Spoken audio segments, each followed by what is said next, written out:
siya by experience. Sa mga panahon na nararanasan natin yung kapangyarihan ng salita niya sa bawat sitwasyon ng ating buhay. So tayo ay kabataan, may salitang nakahanda ang Panginoon bilang mga kabataan, children man, matanda, elder, babae o lalaki.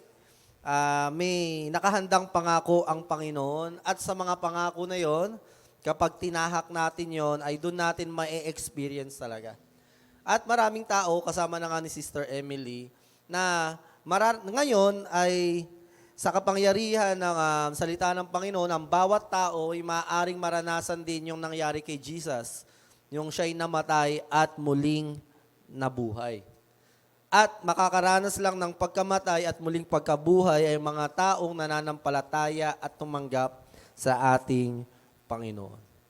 Yun po ang kapangyarihan ng salita ng Panginoon na kaya natin ibinabahagi sa maraming tao. At tulad nga ng nabanggit ko last week na may lagi tayong sasamahan ng Panginoon pero may mga pagkakataon na kapag sinusunod natin yung kalooban niya o kanyang salita ay ibang pagsama ang nararanasan natin sa ating Panginoon. At tulad nga ng sinabi ni Moses, yung conclusion natin, idugtong lang natin ngayon, na binanggit niya na kung hindi mo lang din kami sasamahan, Panginoon, sa promised land o lupang pangako, wag mo na lang kaming samahan. At kadalasan tayong mga Kristiyano ay alam natin na lagi tayong sasama ng Panginoon at lagi nating hinihingi ang pagsama ng Panginoon. Pero mga kapatid, magandang paalala sa atin na tunay na hindi naman talaga tayo iiwan ng Diyos. At kahit anong mangyari. Dahil sabi niya yan sa pangako, di niya tayo iiwan ni pababayaan man. Pero may mga pagkakataon na ang nais ng Diyos ay puntahan mo ako doon o gawin mo itong bagay na ito at doon mo mararanasan talaga yung presensya ng Panginoon na hindi mo lang nararanasan sa typical na bagay na ginagawa mo bilang Kristiyano. So ang ating pagiging Kristiyano ay syempre, pangalan na natin yan bilang mga tagasunod ni Kristo. Pero bilang Kristiyano, ano ka ba? Bilang isang inang Kristiyano, ama, o estudyante, trabahador, o businessman, o kahit pa anong estado or walk of life, ay may iniatang sa atin ng Panginoon na gawain kanya-kanya. Tayo lang naman nagle-label kung anong mahalaga sa hindi. Pero sa Diyos, lahat yan ay mahalaga. Kaya nga iba-iba ang ating pagkatawag. Sa next slide, total, nabasa na natin yung verse na yan.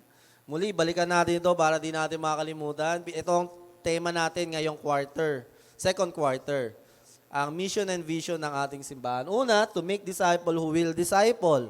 So, kung bakit tayo nandito sa simbahan, bakit may ICF, isa sa mga central goal natin ay maging disipulo at magdisipulo. Maging katulad ni Kristo at dali ng mga tao para maging katulad ni Kristo. Ano ba ibig sabihin ng disipulo? Student, ibig sabihin yan. Student and a person who is under discipline or order, kaayusan ng salita ng Panginoon. Kaya nga ang tawag sa mga Christian noon, dati, unang tawag sa kanila? Ayun, tama. Followers of the way. Hindi pa Christian. Ang tawag pa kasi nila, followers of the way. Dahil, for the first time in the history, meron ng mga grupo ng taong marunong magpatawad. Kapag ginawan ka ng masama, merong grupo na ng mga tao na gagawan ka ng mabuti kahit gawan mo ng masama. At simula ng nakita ng mga tao yan, ang tawag na sa kanila, itong mga tagasunod or sumusunod sa daan. Kasi nga, kliname ni Jesus, siya ang daan eh. So, hindi pa Christian, followers of the way pa. Kaya nga, yung isang sekta, tawag sa kanila, dating daan. So, isa rin yun sa mga idea nila. So, kaya, ang goal natin, maging disipulo, sabi nga ng Panginoon, ang guro, masaya na siya na maging katulad siya ng kanyang estudyante dahil ang estudyante hindi na makahihigit sa kanyang guro. Pero ang pinaka-highest peak ng isang estudyante ay maging katulad ng kanyang guro. Kaya tayo, ang tawag sa atin, disciple, ang guro natin si Jesus. At ang pagiging disipulo, as simple as is this, pag tinanong what is discipleship, to be like your teacher. To be like Christ. So, yan pagiging disipulo. And ang vision natin sa simbahan na ito, pag sinabing vision, hindi pa nangyayari, pero ito yung tinitignan natin na mangyayari sa kinabukasan. So, yung mission, ito yung ginagawa natin hanggang sa marating natin yung vision. Okay, gets mo ninyo? So, ang vision natin sa ICF, maging simbahan ng komunidad na ito. Na makita natin ang mga tao ay pumupunta sa lugar na ito upang mag-aral ng salita ng Diyos at ituring nila ito bilang kublihan kung saan pwede silang manalangin at makilala nila ang Panginoon. At hindi lang yan, ganun din sa ibang lugar. Na hindi lang tayo mananatili dito sa lugar na ito, maging sa ibang ibayo na tawagin tayo ng Panginoon. Pero tulad nga ng ginawa ni Paul, bakit sa tingin nyo na gustong-gusto ni Paul pumunta sa Roma kahit pinipigilan siya? Gusto niya makita yung emperor eh. Kung nabasa nyo po yung book, mga epistles niya o mga sulat ni Paul, ano ang goal ni Paul? Bakit gusto niyang humarap sa emperor?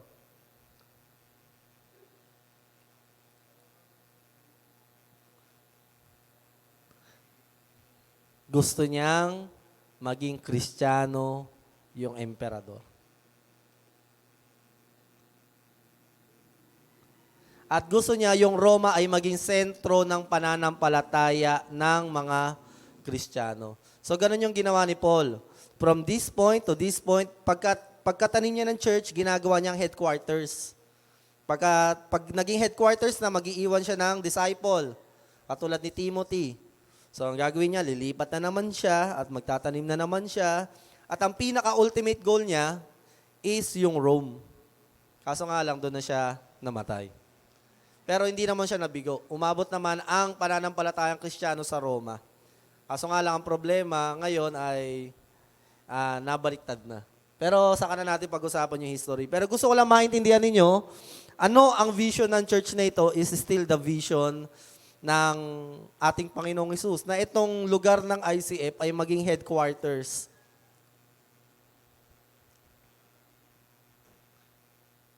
na mga mananampalataya nga hayo sa ibang lugar. Kaya ang goal natin dito, may establish tong church natin. Tapos makapag-produce tayo ng mga lingkod ng Panginoon na mag-i-stay dito at makapag-produce tayo ng mga taong hayo sa ibang lugar para magmisyon. Pero ang susuporta ay, sino susuporta? Siyempre itong church na ito. So yun po yung isa sa mga ayun ang vision ng ating church, na vision naman talaga. Kung bakit binili ito ng misyonaryo.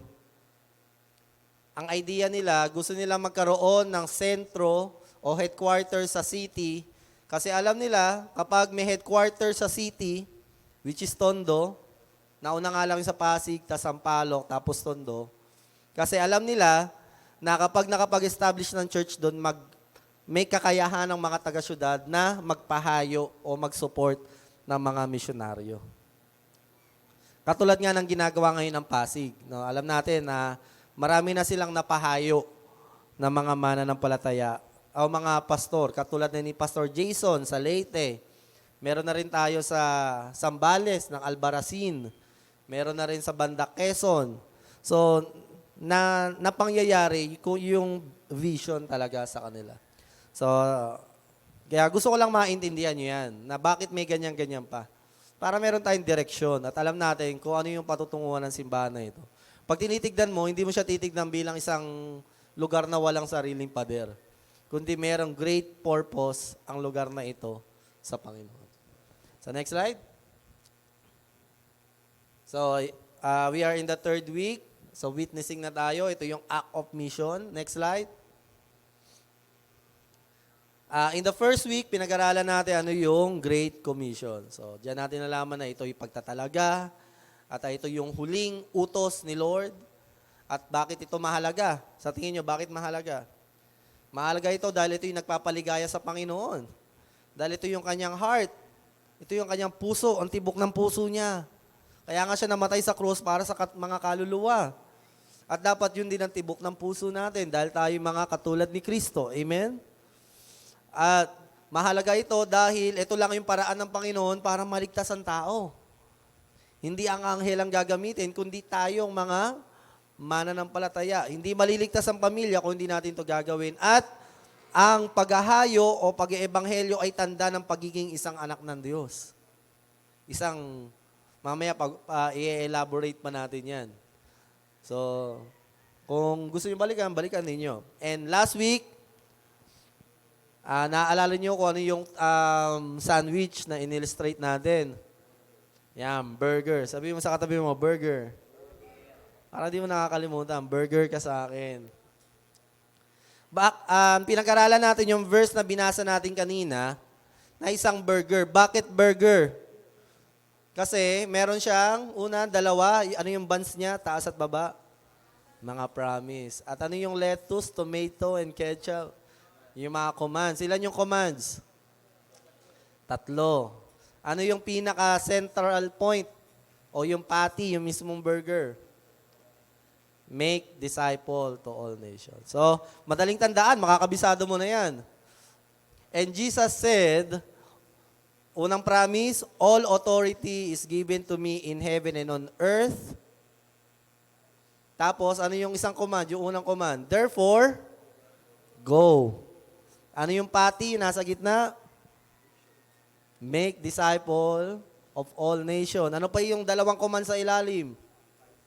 Baptizing them in the name of the Father, the Son, and hindi naman tayo nag-sign of the cross, and the Holy Spirit. Ano pa yung isang command? 3 yun. Yan. Teaching them to obey tama ba? Some of the commandments. All that I have commanded you. Ano pa yung pinaka-last promise? Yan. Surely I will be with you to the ends of the age. So natatandaan nyo, may natututunan, no? Ayun yung maganda na maiintindihan natin na ang pangako na ito ay hindi lang utos, kundi meron siya unang mga pangako. Pag hindi mo na kayang sundin, isipin mo yung dalawang pangako na kapagitna. Isipin mo na ang lahat ng kapangyarihan na kay Kristo na. Kaya magagawa mo. Amen? Lahat ng kapangyarihan mula sa langit pati sa lupa na kay Kristo na. At kung hindi mo pa rin kaya, ma-share yung gospel, isipin mo pa yung isang promise. Ano yung isang promise? Sasamahan ka niya. Kaya magagawa mo. So may 3 command para makapag-disciple, di ba? So 3 ang gagawin to make disciple. Go! Ibig sabihin, hahayo ka talaga. Aalis ka. Hindi man agad-agad, pero malay mo sa trabaho, di ba? Kung saan ka nilalagay ng Panginoon.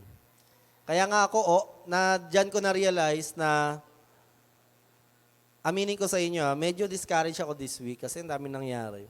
Tapos, naging bad witness ako. Pero sabi ko, malayo pa yung pupuntahan ko, hindi ako pwede ma-discourage.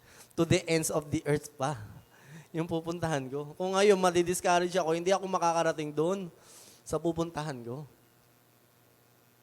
Kaya kung sino man sa inyo nadi-discourage mga kapatid, halimbawa, papunta tayo ng Baguio. Nasa Caloocan ka palang, discourage ka na. Kapatid, hindi ka makakarating sa Baguio. Kaya kung nadi-discourage ka, isipin mo yung tatahakin mo, malayo pa, hindi ka pwedeng ma-discourage. Restore yourself to the Lord. And go, yan. Dapat talaga, idea natin na hindi natin nakikita yung sarili natin na pang dito lang tayo. Either pupunta tayo doon o magsusuporta tayo ng mga taong pupunta doon. Amen? Meron talaga mga tinawag sa malayong lugar. Pero, kasi minsan iniisip natin parang nagiging excuse, no? Yung hindi, magsusupport na lang ako. Hindi naman malaking bagay yung pagsuporta po natin. Pero syempre, dapat open pa rin tayo sa idea na baka tawagin nga ako ng Panginoon sa ibang lugar. So, at ngayon nga, this week, ito yung ating pag-aaralan. Ito na yung action ng ating mission, yung witnessing. So, next slide. But you will receive power when the Holy Spirit has come upon you, and you shall be my witnesses, both in Jerusalem and in all Judea and Samaria and even to the ends of the earth. Sabi diyan ng Panginoon ay, ito na yung huling, hindi utos yung binanggit niya dito. Ito na yung sabi niya mangyayari sa inyo. Kayo ay aking magiging mga saksi o magiging testigo o mga patotoo. Sa next slide, bakit? Ano bang kahalagaan ng pagiging witness ni Lord? O ng pagiging, ano ibig sabihin ng witness?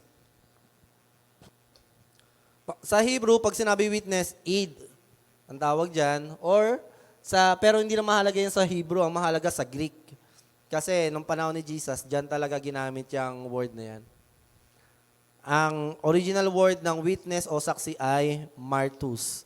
Ano sa tingin niyo ang ibig sabihin ng martus sa panahon natin? Yan, martyr. Ang martyr, saan natin na isasalarawan yan? Sa asawang nagtitiis. Kasi doon talaga yan na gagamit. Kahit sa mga pelikulang Pilipino, doon natin narinig yan, napaka-martyr mo naman. Diba? Sinasaktan ka na ng asawa mo, niloloko ka na, pero di mo pa rin magawang iwan. Ang tawag doon ay martyr. Yan.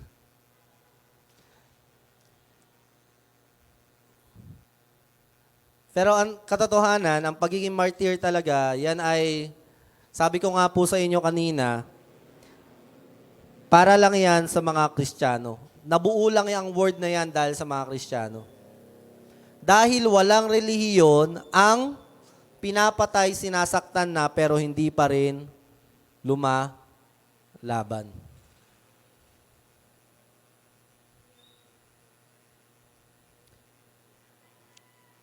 Ever since in the history, simula pa noon, ang labanan ng society is battle of the fittest. Kung sino pinakamalakas, siya yung magsusurvive. Parang hayop. Animal instinct.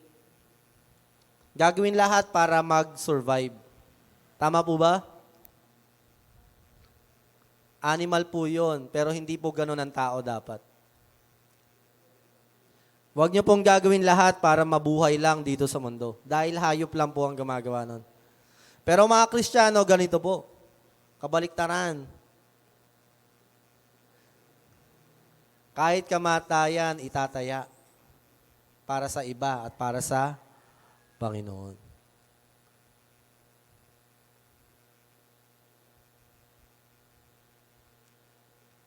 Simulan natin sa istorya ng isang misyonaryo. No? Mukhang biglang nagano sa akin eh. May isang misyonaryo na ang pangalan niya ay, kung di ako magkakamali, George Whitefield.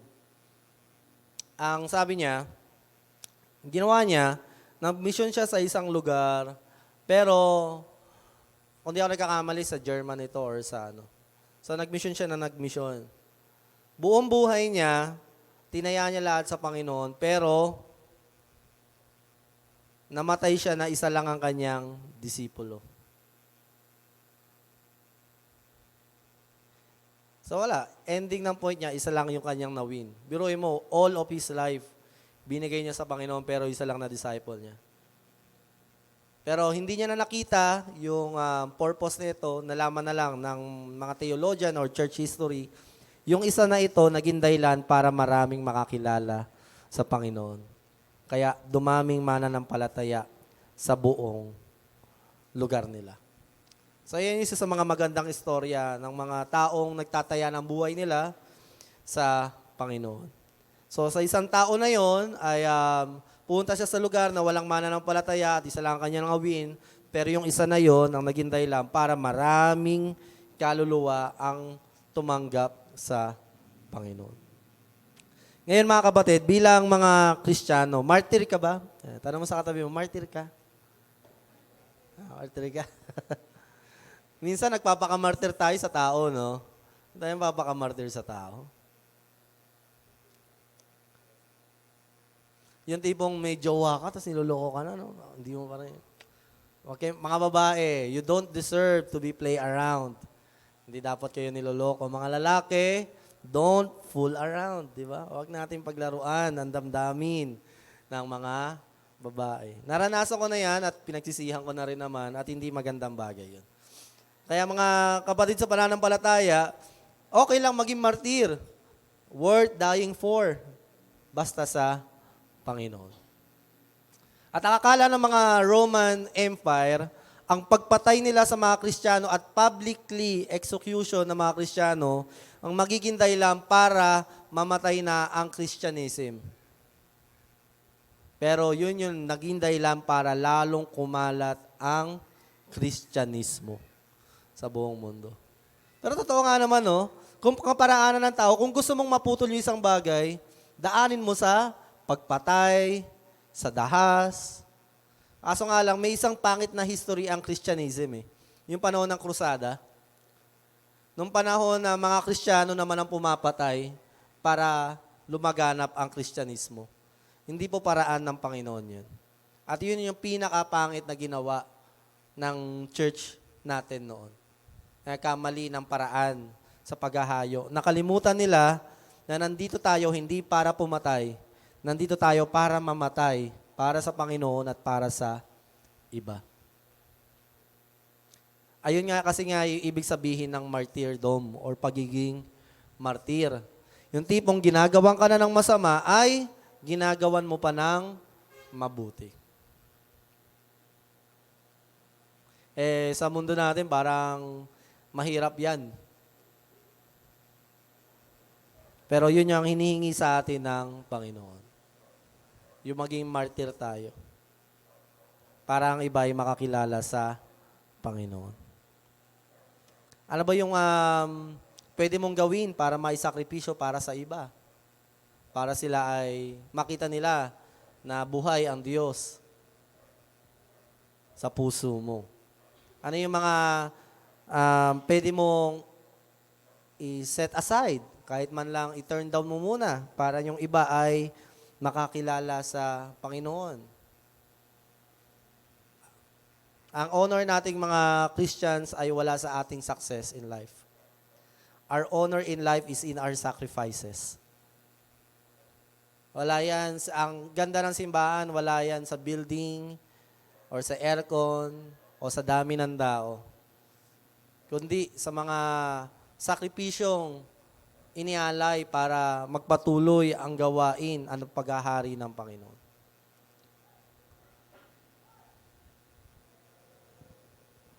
Ang pagiging witness ay isang testigo o saksi.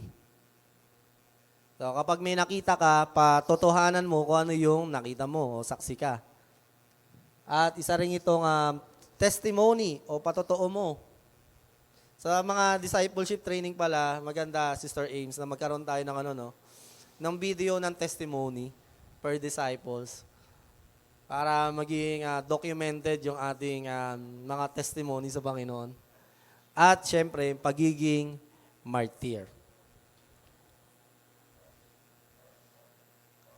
Meron ba ditong pananampalataya ang ginawan ka na ng masama pero ginawa mo pa ng mabuti? Parang wala akong nakita. Kahit Buddhismo o Buddhism, hindi rin ganun ang pagtuturo eh. Somehow black and white din yun eh, ang Buddhism. Ang Buddhism, just do good to others. At saka meron pa nga, do to others what you want them to do unto you. Diba yun yung golden rule. Pero sa Panginoon, pag ginawa ka ng masama, turn the other cheek. Pag sinampal ka sa kaliwa, iharap mo ang kabila. Walang ganyan na pagtuturo sa mga Kristiyano lang, kay Jesucristo lang. Kung sa paraan ng mundo, kung ganyang paraan mo, ubus na dapat tayo, matagal na no? Pero God's way is so mysterious. Imbis na mangonti tayo at maubos tayo, lalo tayong lumalaganap.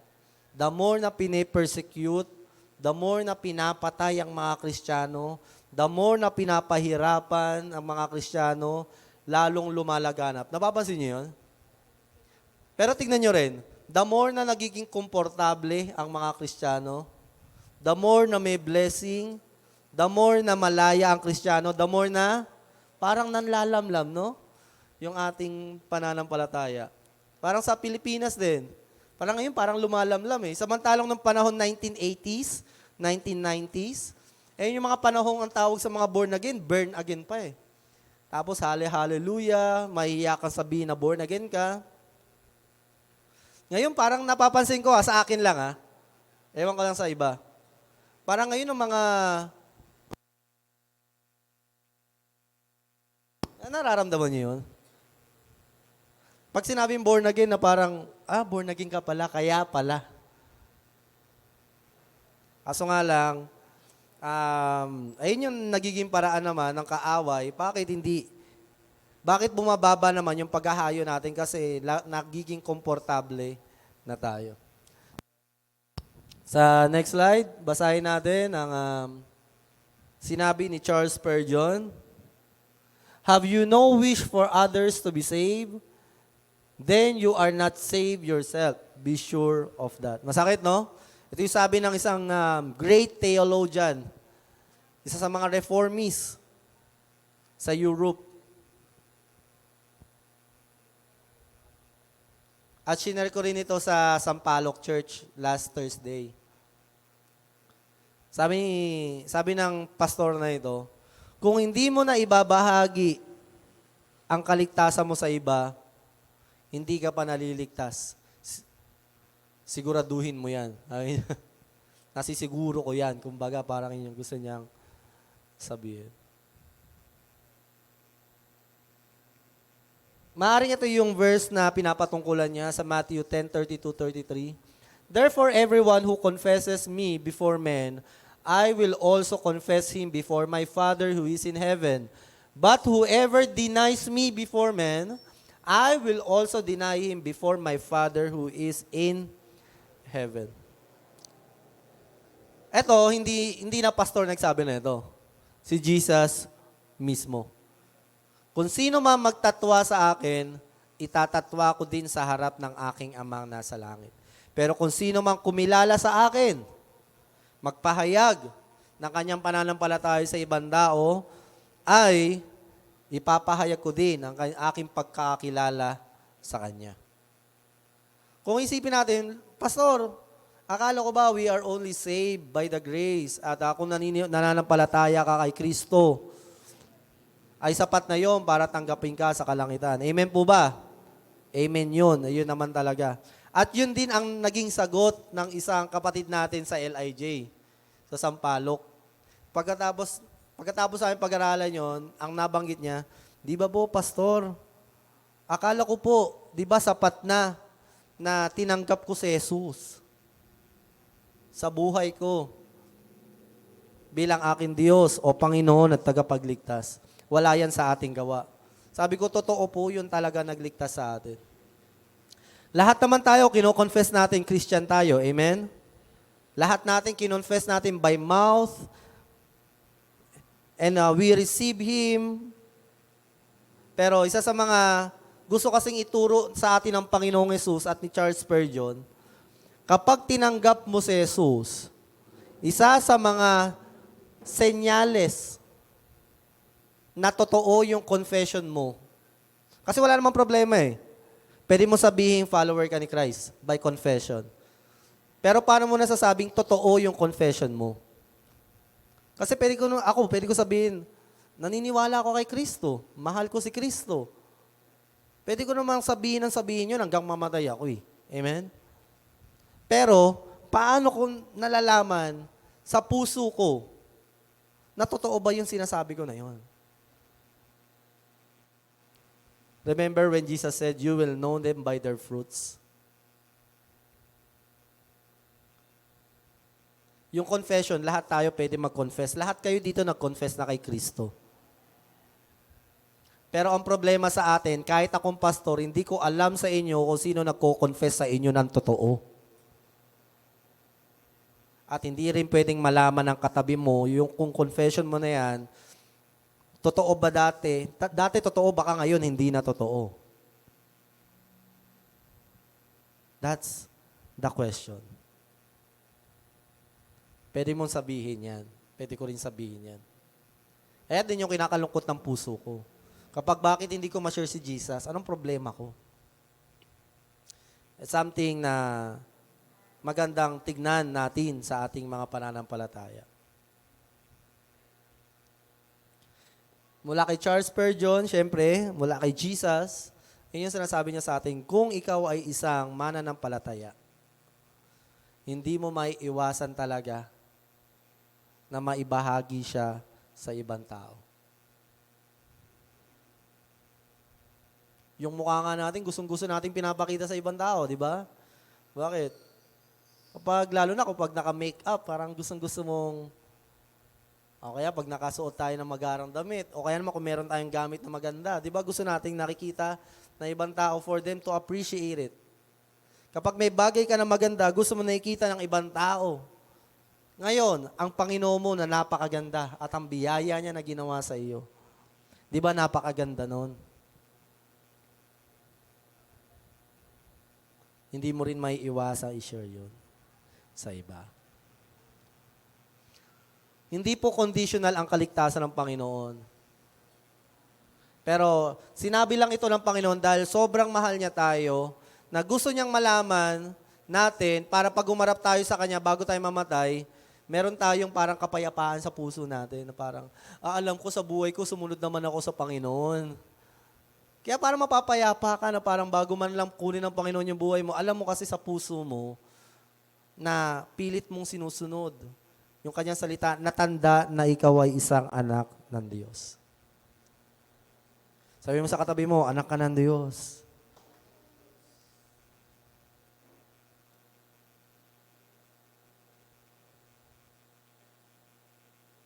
Kaya share mo si Jesus. Sa mga nakita ko, isa sa mga naging problema natin dito sa church, yung total equipping naman to at sa atin lang. Huwag nang lalabas ng chismis. Joke lang. Nasanay tayo sa bagay na okay lang, ligtas naman na ako. Pero may katotohanan to, pero I don't think na hindi yun yung buong katotohanan na gusto ituro sa atin ng Panginoon. Oo, niligtas na tayo ng Diyos.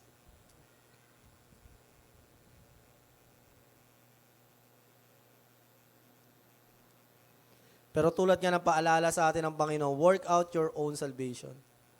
Patatagin mo yung unang kaligtasan na tinanggap mo sa Panginoon.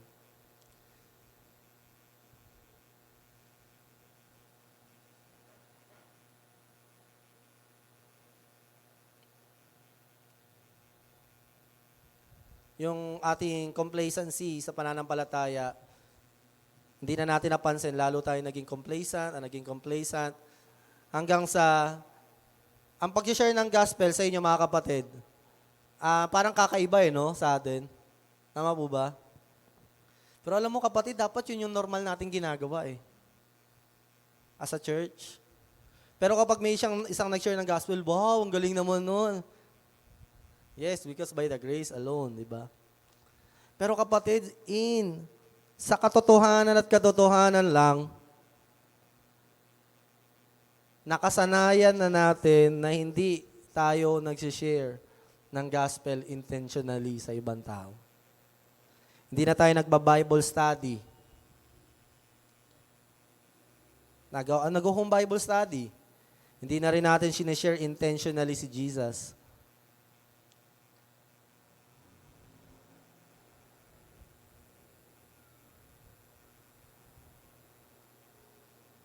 Hindi na rin tayo nag-e-ebanghelyo o nag-street evangelism.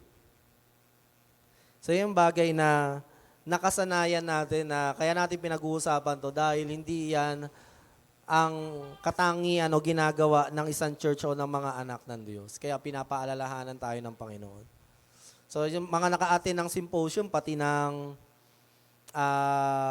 refreshing, di ba? Doon natin nakita. Hindi lang sa mga kabataan, pati din sa mga elder, nakita natin na sa kahit anong season ng buhay mo, we share the gospel. In and out of season. At yung nakasanayan natin, tulad nga ng sabi ng Panginoon, ang salita ng Diyos ay parang isang salamin. Pag nakita natin mali, itama natin. Let's do something about it. Tama yung isang narinig ko eh. We talk about it, pero wala naman tayong ginagawa. Tama nga naman yun. Lagi natin sinasabi, lagi natin pinag-uusapan, share the gospel, ganyan, ganyan. Pero wala tayong ginagawang hakbang, wala tayong ginagawa na progreso sa mga bagay na hindi man lang natin iniisip o ano yung pwedeng gawin natin para ma-share yung gospel. So, yan. Unang paalala yan. Bakit ba natin pinag-uusapan to mga kapatid? Bakit hindi na lang, pastor, yung pagsubok sa buhay? Mga kapatid, ilang taon naman natin pinag-uusapan na yun. Magbigay naman tayo ng panahon sa mga gantong bagay talaga. At bakit mahalaga yan? Dahil nga, baka nakakalimutan natin na ito talaga ang pinaka-role natin. Ito yung pinapagawa sa atin at pinaka-huling utos ng Panginoon na nais niyang gawin natin bilang mga mananampalataya to share the gospel. Pinag-usapan natin how to be good in ministry, diba? Sa ating mga kanya-kanyang buhay at kung ano-ano pa. Pero nararapat na pag-usapan din natin ito. At dahil baka hindi natin napapansin, dito sa verse na ito, diyan nakasulat yung hindi lahat ng tumatawag sa aking Panginoon, Panginoon. Kundi yung mga tao lang nagsasagawa ng kalooban ng aking amang nasa langit. Sige po, tuloy-tuloy na natin pag-usapan, mga witness, mga saksi at testigo sa nangyari. Next slide. So, anong witnessing? Una, this is a confession of faith. Siyempre, as basic as it is. Kung saksi ka, anong ginagawa mo? Sasabihin mo kung ano yung nakita mo. Let's read the verse. May pagkakautang ako. Ayan na, sa lahat na may utang. Gising. Kapwa sa mga Griego at hindi Griego. Sabi niya sa mga Hintil at Hudyo. Kapwa sa matatalino at sa mga mangmang. Kaya nananabik rin akong ipangaral ang ebanghelyo sa inyo na nasa Roma.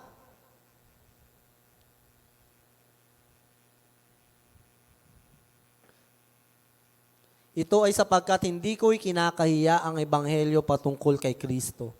Sapagkat ito ang kapangyarihan ng Diyos sa ikaliligtas ng bawat isang sumasampalataya.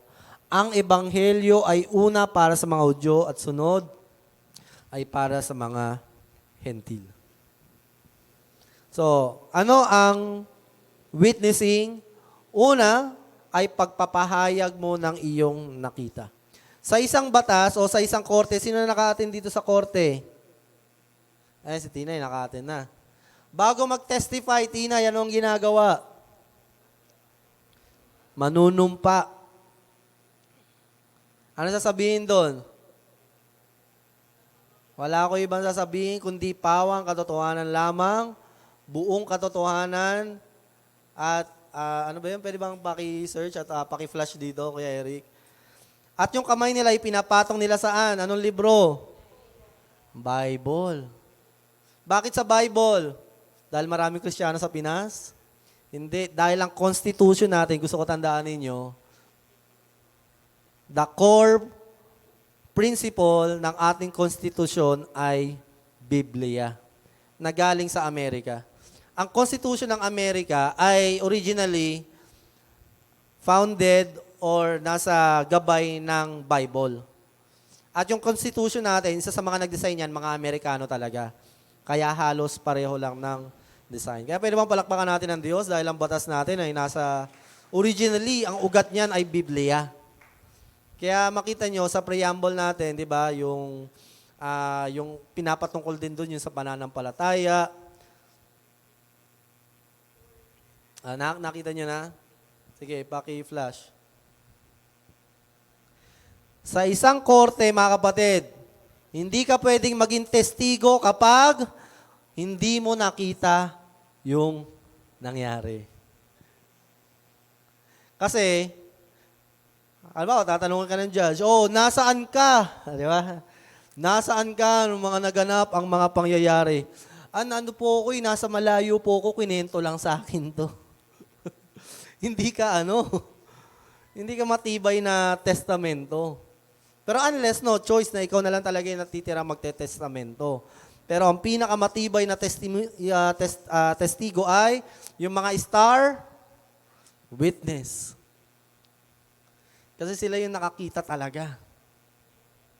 Sila yung nakaranas. Sila yung nandoon sa pangyayari.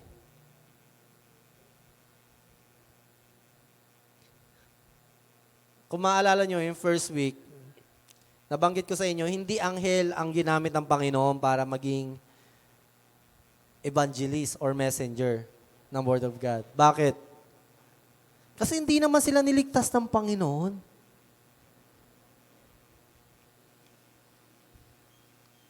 Nung nagkasala yung mga anghel, yung ibang anghel, hindi namatay ang Diyos para sa kanila. Walang redemption na nangyari sa kanila. Nung mga tao na nagkasala, ano nangyari? Nagkatawan-tao ang Diyos at namatay at muling nabuhay para sa atin. Ngayon mga kapatid, para maging epektibo kang testigo ni Kristo, yung naranasan mo lang sa Panginoon, yung iyong testimony, yung testament mo.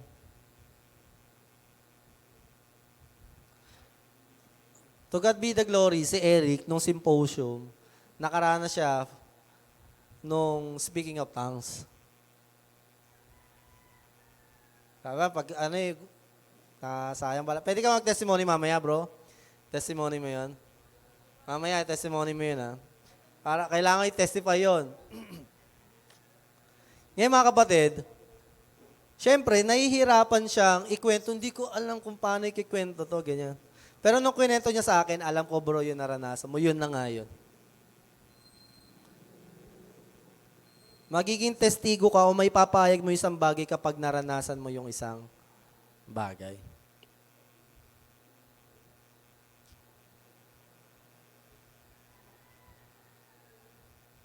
Paano ka magiging saksi ni Kristo? Yung karanasan mo sa Kanya.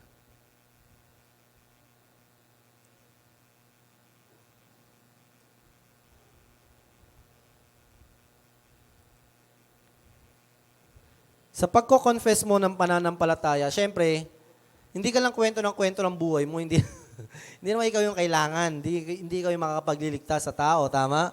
Kwento mo na ikikwento yung buhay mo, hindi yung malag. Unang ikwento mo, yung ginawa ng Panginoon. Ano ba yung gospel? Una, namatay si Jesus. Pangalawa, muli siya nabuhay. At syempre, yung pangatlo, the ultimate is, babalik ang Panginoon. Ayun po yung makapagliligtas sa tao, hindi yung kwento mo. Okay? Hindi yung ating testimony. Pero yung testimony mo ang magpapatotoo na totoo yung namatay si Jesus, nabuhay si Jesus, at babalik si Jesus. Kasi yung buhay mo ay nagbabago. Yung dating ikaw ay namatay. Siyempre, kikwento mo yung dating ikaw, namatay ka. Tapos yung ikaw, sino ka ngayon na mananampalataya? At ano yung pag-asa mo sa Panginoon sa kinabukasan?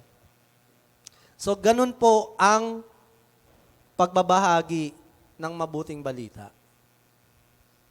I-share mo yung testimony mo, pero wag mong kakalimutan na ang magliligtas sa tao ay ang mabuting balita, yung malaman nila na ang Diyos ay nagkatawan tao at namatay, muling nabuhay at babalik.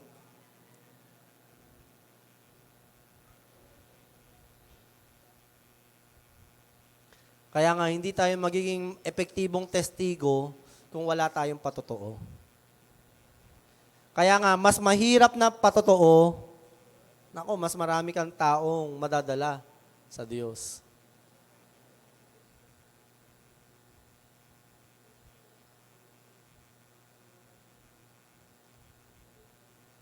Sa tingin nyo, kung may makakasalubong akong tao dyan, ikikwento ko, alam mo si Jesus namatay para sa'yo, muli siyang nabuhay,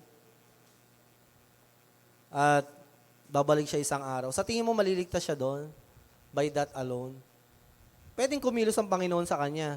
Pero ang hinihingi sa atin ng Panginoon bilang saksi, pagkatapos mong sabihin yun, o kung sasabihin mo man yun, sasabihin mo rin yung naranasan mo sa Panginoon.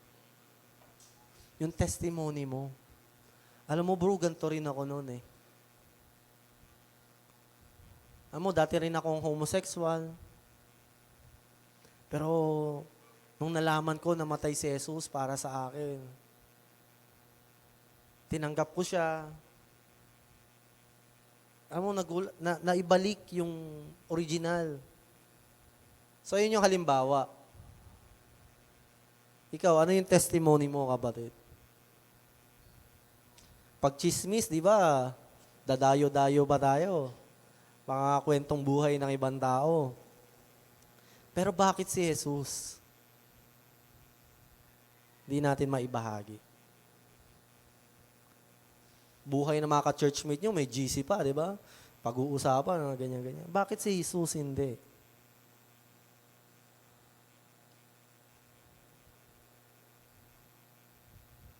Nagpupuyat tayo, naglalaan ng panahon para mag-usap ng kung ano-ano mga bagay. Bakit hindi tayo maglaan ng panahon para ibahagi si Kristo? Lalaan tayo ng energy. Diba? Gumagastos pa tayo para masarap ang kwentuhan. Bibili tayo ng chicha para masarap ang chismisan. Gusto pa natin sa private place para tayo na dire-diretso ang kwentuhan.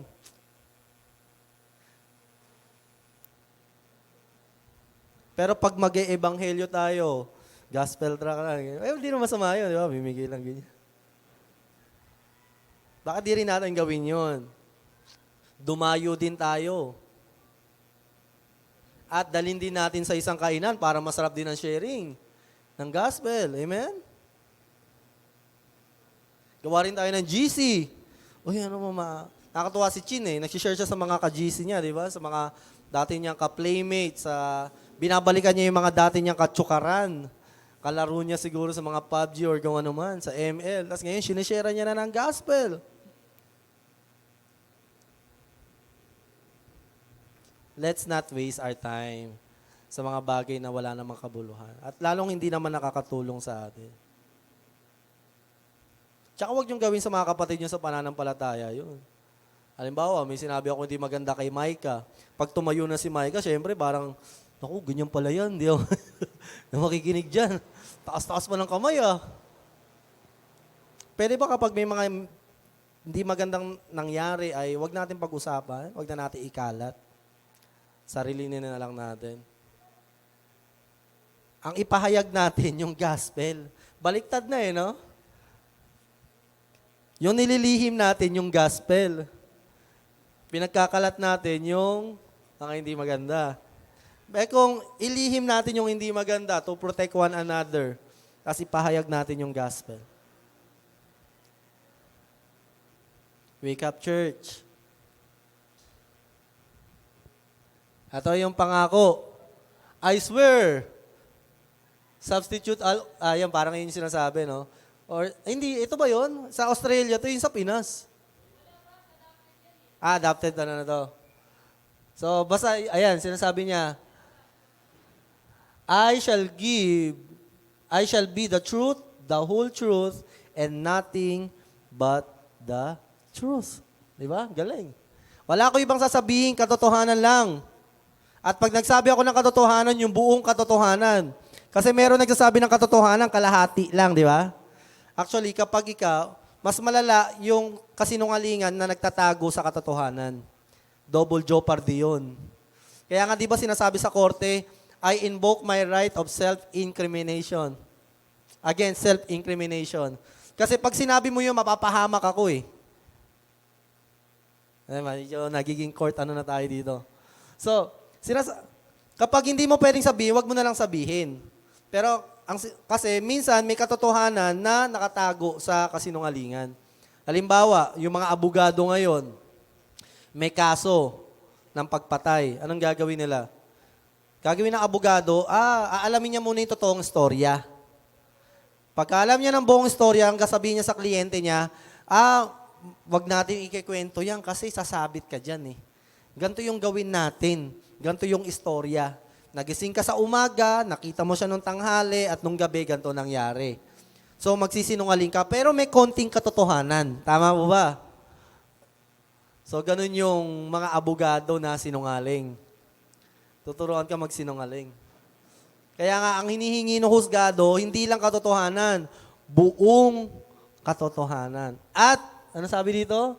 Nothing but the truth. Walang ako iba sasabihin, puro totoo lang.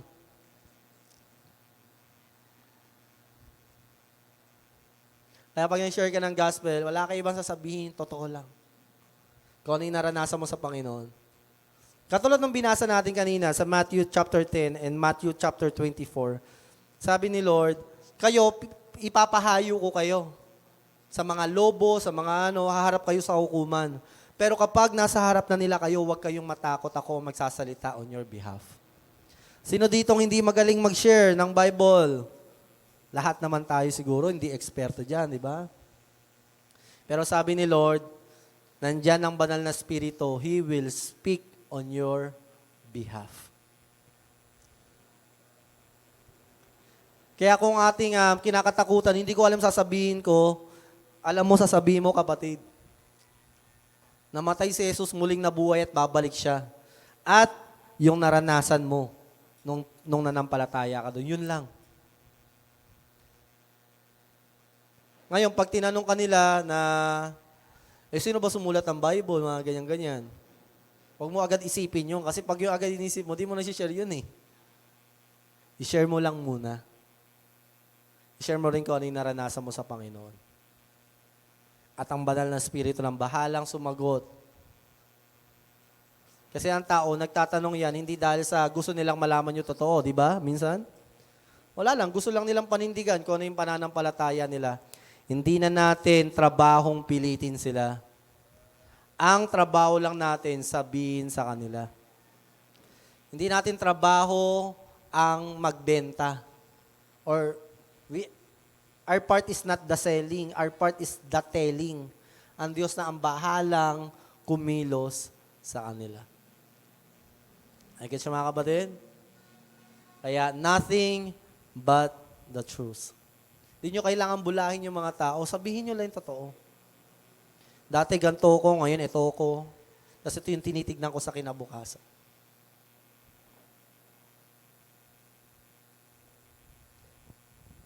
Next. So kay Paul, sa kanya, utang na loob to. Na gusto niyang ibalik sa Panginoon. Kaya mga kapatid, magkaroon tayo ng utang na loob sa Diyos. Ano ba naman yung ibahagi natin sa tao? Huwag natin gawin to dahil sa kung anong dahilan. Gawin natin to dahil mahal natin si Lord. Kaya nga tawag to utang na loob eh. Kinikilala mo yung sakripisyo niya para sa'yo. Hindi dahil natatakot ako, baka mapunta ako sa impyerno pag di ako nag-share. Hindi kapatid eh. Ginagawa mo yan kasi alam mong mahal ka ng Diyos at mahal mo siya.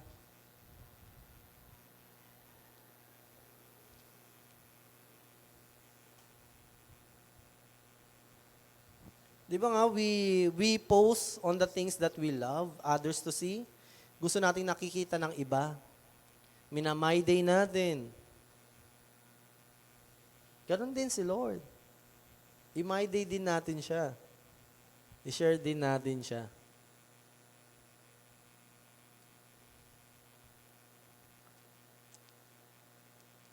And nakakalungkot, pero somehow it's an awkward thing, awkward na sa simbahan natin, pero this should be a normal thing in our church.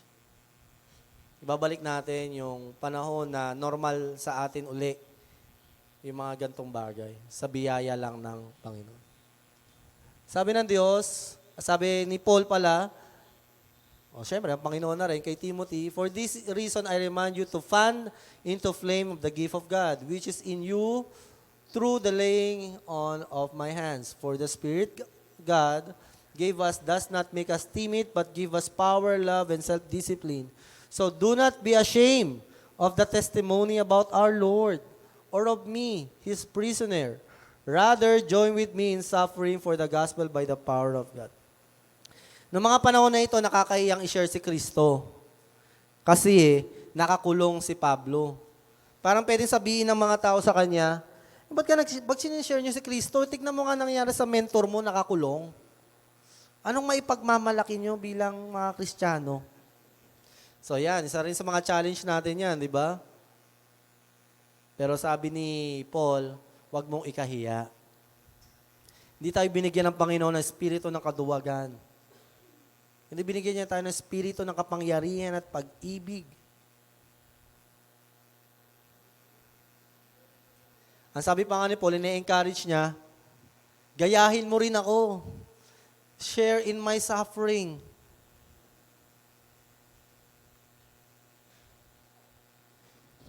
Makulong ka din. Parang ganun, sundan mo rin ako hanggang kulungan. Samahan mo ako. Ang mga martyr, nasabi lang na totoo ang Kristyanismo, ang pananampalataya nila, nung panahong kahit hanggang kamatayan, hindi nila binitawan yung kanilang pananampalataya.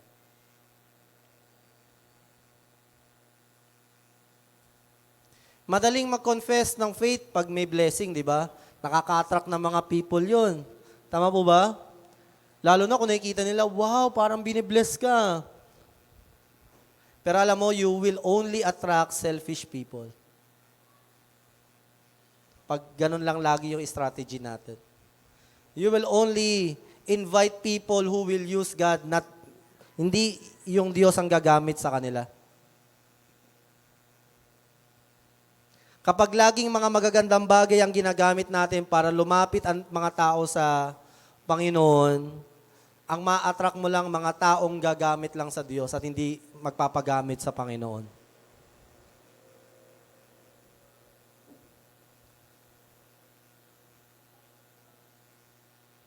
Bakit sa tingin ninyo nagpapako sa krus sila Peter? Pabaliktad. Nung papatayin na sila. Kasi totoo yung nakita nila. So next slide. Ganun katotoo. Work hard, sabi. So you can present yourself to God and receive His approval.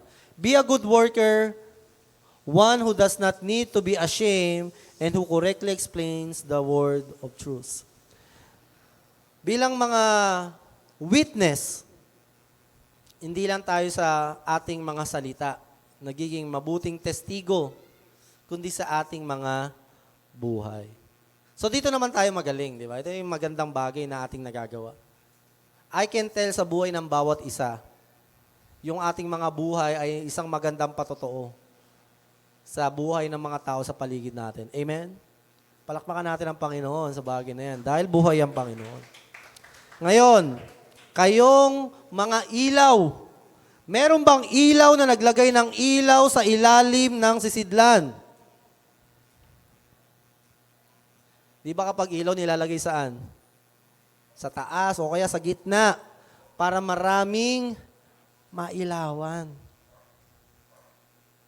Maging hayag na patotoo yung ating mga buhay sa mga tao sa paligid natin. Yung mga nataniman nyo na ng good works, mabubuting gawa, baka naman oras na para dalhin sila sa church at share ng gospel. Di ba? Ayun naman yung ginagawa natin, bakit tayo mabait sa kapitbahay natin eh. Amen? Bakit hindi natin sila minumura? Ginaaway tayo, ginichismis, di ba? Kung bakit yung mga kaklase natin, teacher, katrabaho, kahit na parang tinatarayan tayo, nakasmile pa rin tayo. Di ba? Bakit tayo nagtatrabaho na maayos?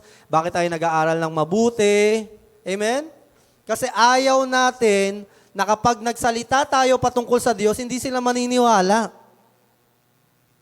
Kasi gusto natin kapag nagsalita na tayo patungkol kay Kristo, anong sabi dito? Who does not be ashamed and who correctly explain the truth. Ang sabi niya, hindi kayo mahihirapang i-share yung gospel. Be a good worker. Work hard, sabi. Work out your faith. Kaya nga ingat na ingat ka mag-post sa social media, di ba? Kasi nga natatakot kang kapag nag-share ka na, hindi ako maniniwala sa'yo kasi ganyan ka eh. Amen?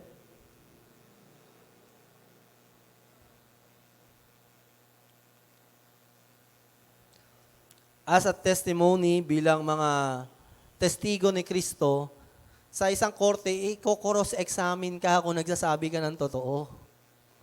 Halimbawa, sinabi mo, oy, nakita ko po yan. Alas 10 ng gabi. So, i-cross-examine ka yan. Paano mo nasabi na nakita mo? Gabi. Madilim. Saan nangyari ang mga pangyayari na ito? Sa ano po yan eh? Wala pong kalsada, sa mga bundok. Sa may mga puno po ng saging. Nakita ko po doon, kitang-kita ko talaga. Your Honor! Nagsisinungaling. Paano niyang makikita kung alas 10 ng gabi, sobrang dilim? At walang ilaw doon. Sa tingin nyo, sino tama? Yung attorney nagsasabing nakakita siya. Siyempre yung attorney. Totoo nga naman. Paano makikita? Sa liwanag ng buwan? Ituro mo sa amin. Di ba? Matatalino mga attorney, no? Ituro mo sa amin kung sino. Siya po. Para mo nasabing siya, madilim. Nagsisinungaling po ang nasasakdal. Your Honor. So tayong mga Kristiyano, naka-cross-examine tayo. Okay? Iko-cross-examine tayo ng mga tao sa paligid natin. Minsan sasadyain ka talaga nilang pikunin. Ay nako. Sa trabaho, sasadyain ka nila, Kristiyano pala to. Lalo na yung mga ito, di ko na babanggitin sa mic, pero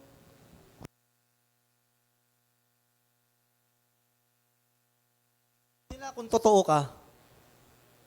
Sa trabaho, ganun talaga. Kasi tingin nila sa atin homophobic eh. Hindi nila alam tayo nagmamahal sa kanila eh. Pero alam mo kapag naka-encounter ka, naaalamin nila kung totoo ka talaga. Pipikunin ka nila. Ngayon, mga kapatid, hindi mo mararanasan yan kapag nasa bahay ka lang.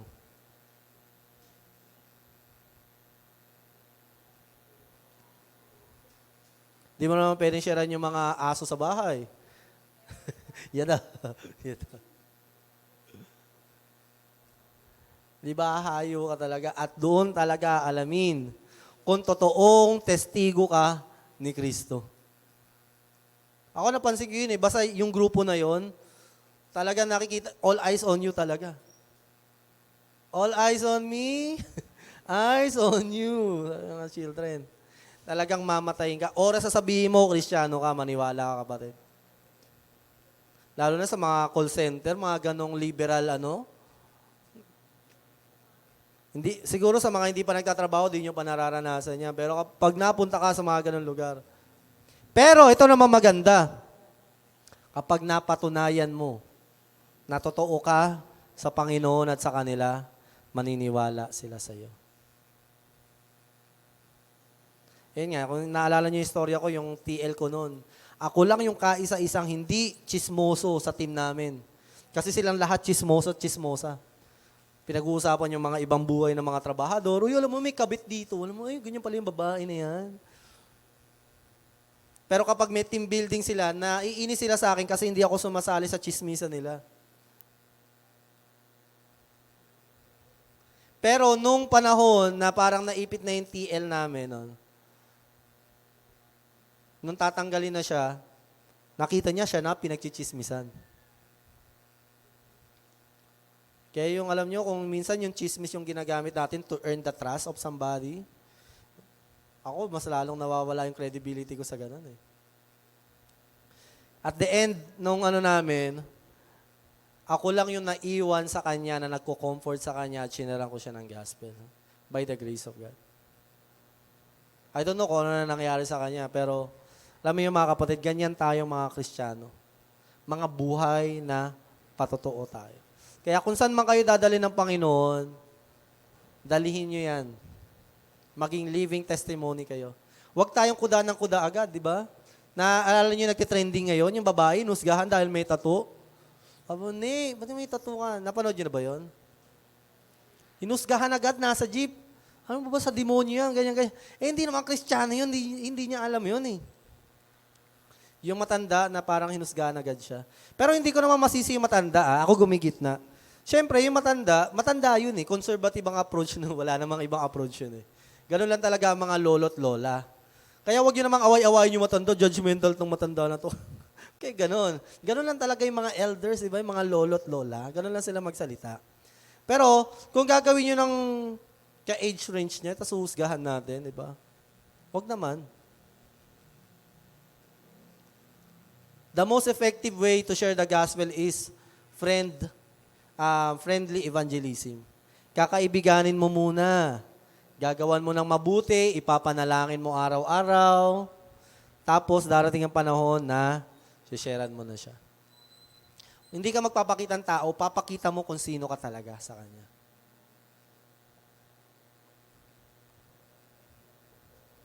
So kung saan man tayo nilalagay ng Panginoon, do good things.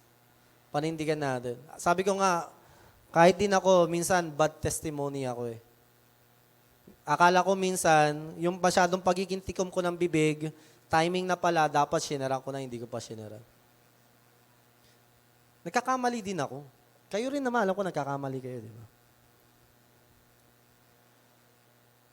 Minsan parang umaasa tayo na parang hindi sila mailang sa atin, gagawin natin yung ginagawa nila.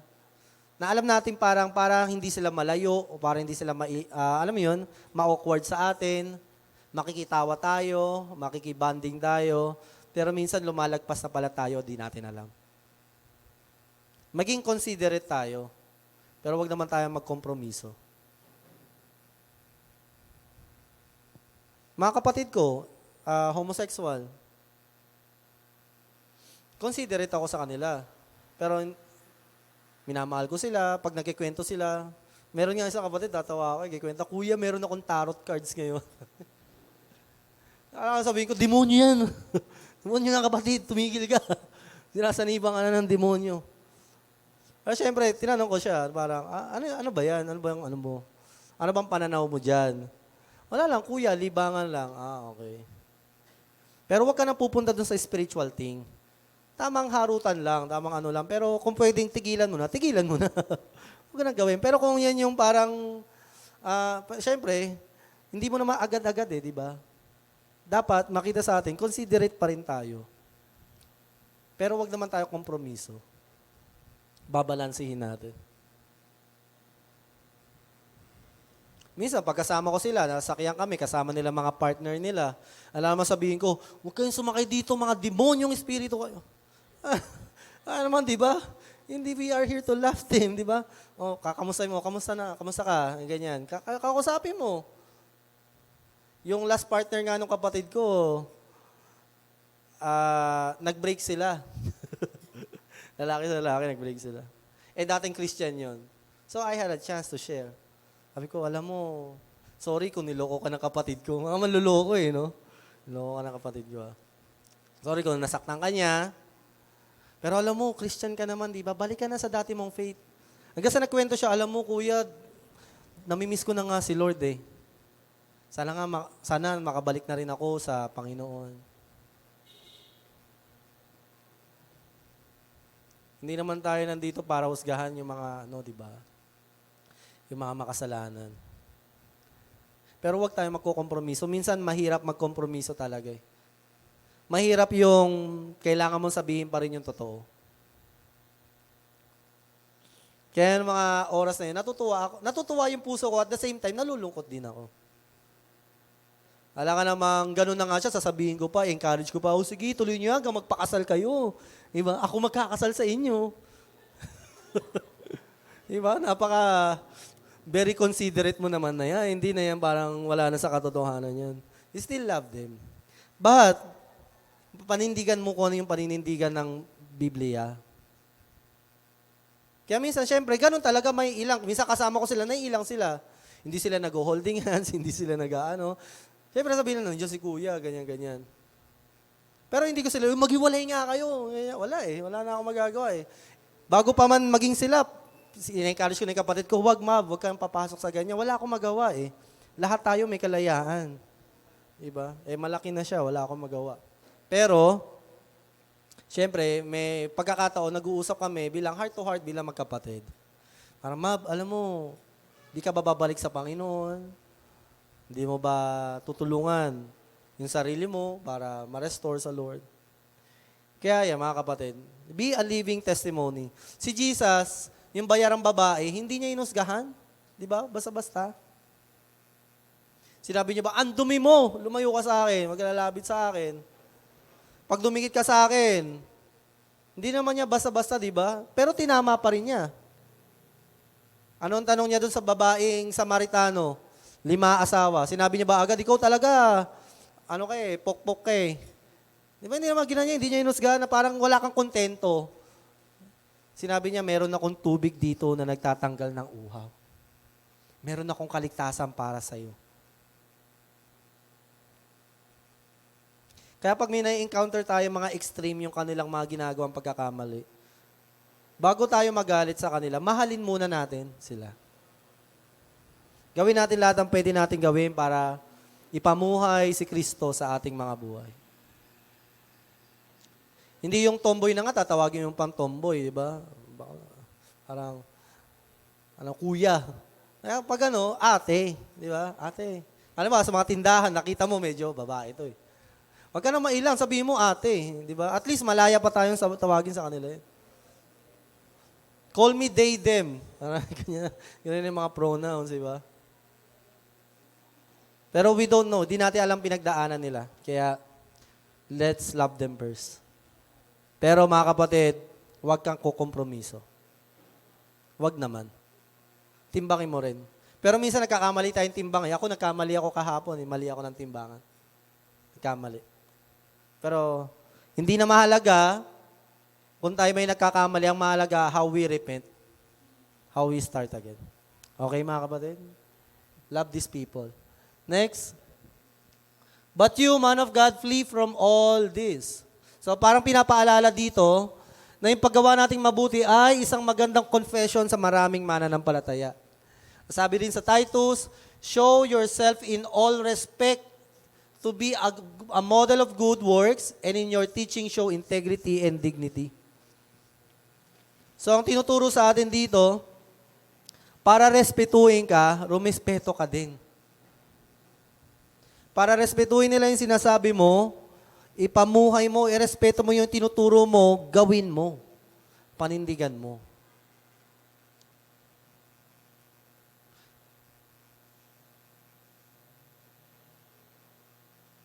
Mas mabuti na lang, itikom na lang ng bibig ng isang tao yung sinasabi niya na hindi naman niya ginagawa.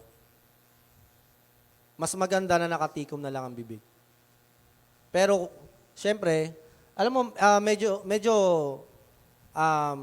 talagang strong tong words na ito, mga kapatid. Ganyan po talaga yung degree ng ating bilang tagapahayag ng salita ng Diyos o tagadala ng mabuting balita ng Panginoon. Ganyan po talaga ang degree nun. Mabigat. O seryoso.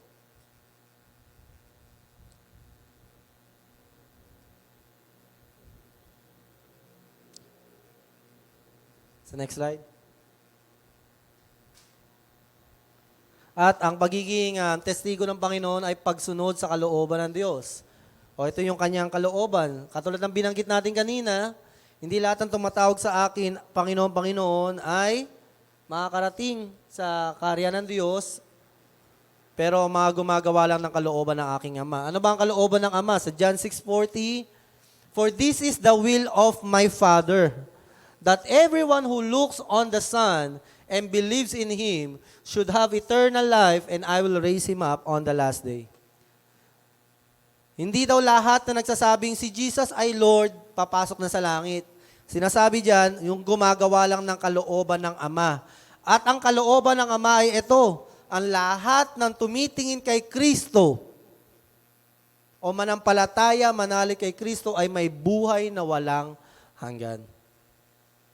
So mga kapatid, ito po yung kalooban ng Diyos. At isa pang kalooban ng Diyos, It is the Father's will to give you the kingdom, na ibigay sa tao, sa mga anak niya, ang kanyang kaharian. And for, at kalooban ng Diyos for everyone to be saved. Gusto niya lahat. It is God's desire for everyone to be saved. If that is not your desire, mga kapatid, may problema tayo sa ating kalooban. Next slide. Dito na tayo magtatapos. Pero bago tayo magtapos, gusto ko rin ikwento sa inyo yung isang misyonaryo. Ipopost ko na lang yung pangalan, nakalimutan ko eh. Pero itong misyonaryo na ito, kaninang misyonaryo yung pinag-usapan natin, ano yung una? Namatay siya na isa lang ang disciples, di ba? At least yung isa ay naghintay lang para maraming makakilala sa Panginoon. Amen? Pero meron din namang mga misyonaryo, pumunta siya sa isang lugar, lahat unbeliever. Pero, pagkatapos niya mag-mission doon, wala nang unbeliever. Palakpakan natin ang Diyos sa buhay ng mga misyonaryo natin. Iba-iba ang pagkilos ng Diyos sa buhay natin bilang mga witness ni Lord. Amen? Bilang nanay, tatay, at kung sino ka man. Ibang-ibang pagkilos niya, iba't ibang bunga. Ang mahalaga, nandun yung ating kalooban para sa mga kaluluwa. At nakikita natin yung ating mga buhay na kumikilos. At naiaakbang natin yung ating pananampalataya. So wala yan sa dami o kaunti. Nasa puso yan. At kung malalaman mo kung ano laman ng puso mo, kung ano ang ikinikilos mo, kapatid. Kaya I pray na magkaroon tayo mag-rise up si Lord ng isang generation dito ng mga misyonaryo, mga pastor, mga lingkod ng Panginoon na willing i-sacrifice ang lahat para sa kaluwalhatian ng Panginoon. Willing i-give up yung future, o kahit ano man na pwede nilang isakripisyo para sa Panginoon. And diyan nakikita na genuine buhay ang Diyos sa buhay natin. Hindi yan makikita sa mga blessing natin. Our honor and the genuineness of our faith, hindi tayo tumatalikod sa pananampalataya kahit hanggang kamatayan. Ulitin ko kahit hanggang kamatayan. Doon nakikita ng tao, totoo to. Kasi wala ka naman pwedeng ibigay, di ba, para patotohanan isang bagay, maliban na lang ang buhay mo. Mga kapatid, be a martyr. Huwag tayong masanay na lagi tayong komportable sa faith natin. Huwag tayong masanay na laging iniisip natin yung maayos na kalagayan natin. Isipin natin ang maayos na kalagayan ng iba. Let's put ourselves in discomfort for others to be comforted. Ang problema, we put others to be discomfort para tayo maging komportable. Gusto natin tayo masusunod para komportable tayo. Bakit hindi? Nailagay natin tayo yung mag-a-adjust para yung iba makaramdam ng pagmamahal ng Panginoon. Hindi yung palaging karapatan natin yung pinaglalaban natin. Pwede ba natin isang tabi natin yung karapatan natin para yung iba makalapit sa Panginoon? Madaling magsabi, we are concerned sa soul by our words. But look at us. We are in a full comfort. Hihiga, matutulog, kakain, manonood ng kung ano-ano. Makikipagkwentuhan, makikipagtawanan.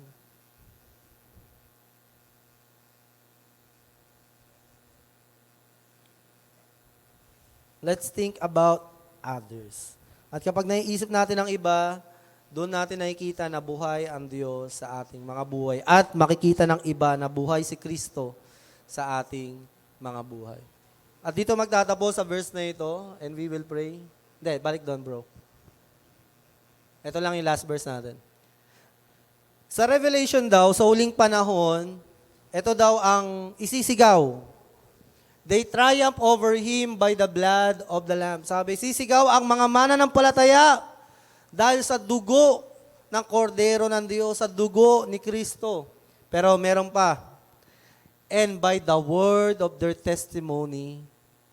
And they did not love their lives so much to shrink from death. Ang nagligtas lang daw sa kanila ay ang dugo ng Panginoon at, syempre, kaligtasan sa dugo lang ni Kristo. Pero kasama netong pinapatotohanan yung ating pag-confess ng ating pananampalataya. Yung bunga ng kaligtasan ng Panginoon, it causes us to declare the testimony in our lives. Hindi lang natin isisigaw doon, yung niligtas ako ng Panginoon, pati yung mga ginawa sa akin ng Panginoon, isisigaw natin in times of revelation, sa huling panahon. Idedeklara natin yung mga dakilang bagay na ginawa natin ng Panginoon. Dahil, sabi dito, hindi nila minahal ng higit ang kanilang mga sarili na umabot sa punto ng kanilang kamatayan ng kanilang pananampalataya. In the last days, people will be lovers of themselves. And in the last days, people who will be saved ay magbubunga ng hindi pagmamahal sa sarili, but the testimony of the Lord and our love for God and love for others. Tayo tayong lahat and let's all pray to God.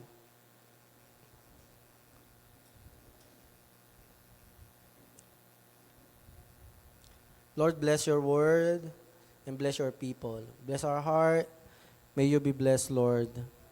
At nawa ay nalugod ka sa aming pag-aaral, sa aming pakikinig, at sa aming kagustuhan na makilala ka. Aming pagpapakumbaba, paglapit sa iyo, sa simbahan na ito, at mga pangungusap mo na aming tinatanggap sa mga oras na ito. Salamat po sa banal na Espiritu, na alam namin na may gagawin ka at hindi babalik sa iyo ang salita na walang katuturan, kundi ito ay may gagawing dakilang bagay sa aming mga buhay. Sa iyo po, Panginoon, ang lahat ng kaluwalhatian sa pangalan mo, Jesus. Amen. Tayo na po magbigay sa Panginoon at magbibigay din tayo